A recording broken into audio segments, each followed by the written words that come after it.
This weekend will mark the arrival of Microsoft's E3 Xbox showcase, but we're already getting a lot of info about their master plan for long-term market domination.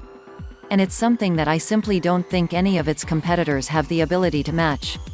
Microsoft is expanding the Xbox ecosystem in a dramatic way. Soon enough, it's going to encompass all of the following. In short, it's a fusion of the old-school philosophy of a powerful console launch with the new idea of game streaming across any device that can manage it. And no one else is doing this, at least not to this extent. Sony has the console market sewn up pretty well and has incredible first-party games. But they are unwilling to launch those games in a Game Pass-like subscription system, instead charging $70 a piece for most instead. They also do not have the infrastructure to support a widespread expansion of cloud gaming unless they turn to someone like Microsoft.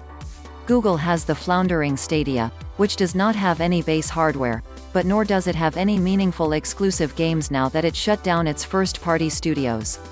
It also has the bizarre model of forcing people to buy individual games on the cloud rather than offering them all through one subscription like Game Pass.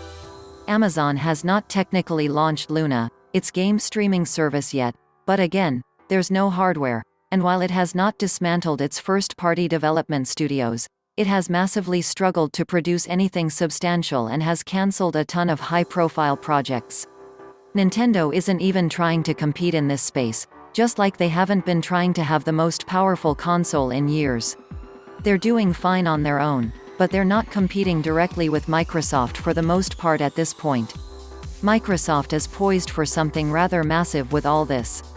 Game Pass has already been one of the most attractive prospects in the industry in terms of the value you get from it, but in the next few years it seems possible, if not likely, that Microsoft will finally get its first-party act together and start producing must-have exclusive hits.